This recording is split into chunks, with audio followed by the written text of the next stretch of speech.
Hello and welcome. I'm Jane Werwand, the founder of Dermalogica, and I'm joined again by Dr. Diana Howard, our head of research and development, both for Dermalogica products and, of course, the International Dermal Institute, which researches Dermalogica products, as it says on every single package.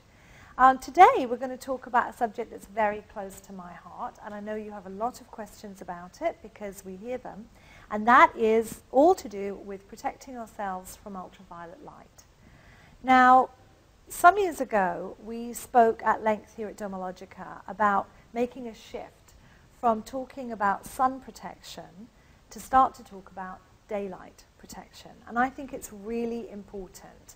And if there's one legacy that I would like to leave behind in the industry at some point, is that we stop discussing sun protection and we start using the phrase daylight protection. And I think that's important, Diana, because when you say the word sun protection, and listen, you and I have been alive long enough and in the industry long enough that we remember, before it was called sun protection, it was called sun tanning products. Right. And then when we realized that, you know, UV light was bad for the skin, it became sun protection products. Right. But when you say the word sun protection to most clients, they think what you're saying is use this product if you plan on going out in the sun and sunbathing. Mm-hmm. That's not what we should be teaching our clients. We need to be educating our clients that it is about protecting the skin from daylight. Right.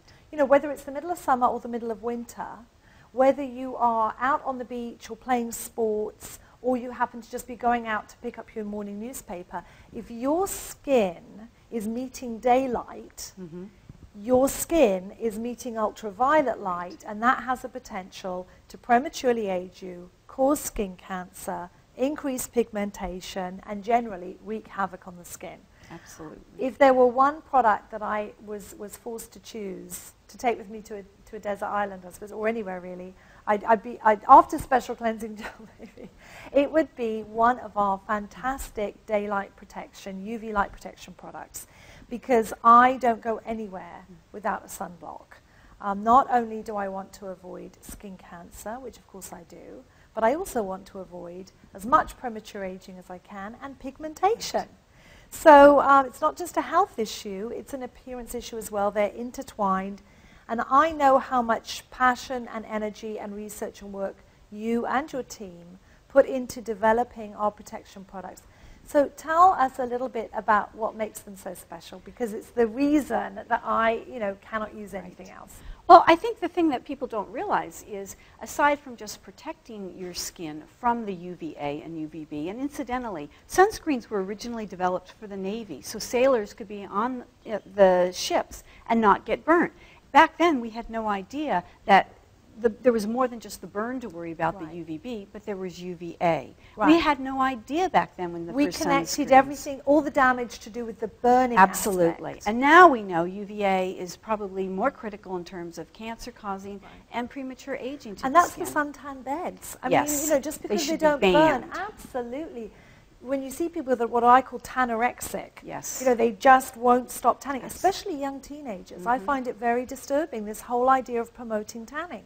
Even when people say it's a spray tan, right. it's still encouraging mm-hmm. tanning. Mm-hmm. I mean, we actually discontinued. We had a self-tanner some years ago. We discontinued it because it just didn't really sit right. well with us. It still encourages that aspect. And I think the thing that really sets Dermalogica apart is we did research and found about 8 years ago that there are two factors that are really critical that have to be taken into account with the use of sunscreen. One, people don't apply enough. When you see an SPF of, let's say, 30 on a product, right. that is done by certain testing that the United States Food and Drug Administration mandates we follow that protocol. And that protocol states that you take a measured, precise amount and apply it to a precise area of skin. And it's a lot of product. It's a lot of product. Needless to say, numerous studies have been done, and the average person puts 25% of what they need to put to get that SPF. So if you're putting an SPF 30 on your skin and you're putting what a typical consumer is going to put on, you're probably only getting maybe an SPF of maybe 5 or 6. See, I see a lot of people applying their sun products in about the same amount as they would a moisturizer. Right. You need a teaspoon for the face. Oh, you need a shot glass for the body. That's a huge amount.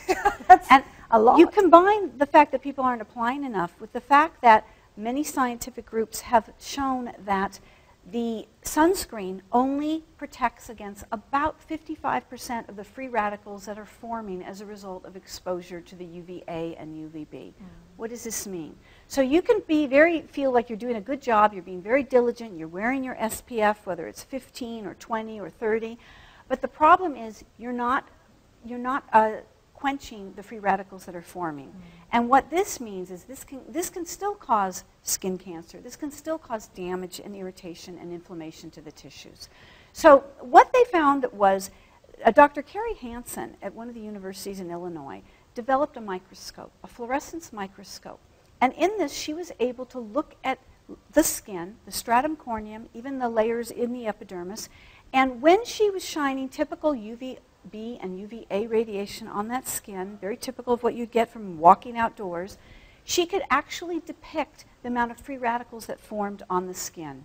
And what she found is if she combined the sunscreen with antioxidants, and in particular tocopherol or vitamin E and ascorbic acid, vitamin C, that she could boost the ability of the sunscreen to quench these free radicals. And so we took this knowledge and we developed the UV Smart Booster technology. This is a capsule, a little capsule that we put in all of our formulas, and in it are the antioxidants. So when you apply this to your skin, you are distributing this UV Smart Booster technology capsule filled with antioxidants along with the sunscreens on your skin.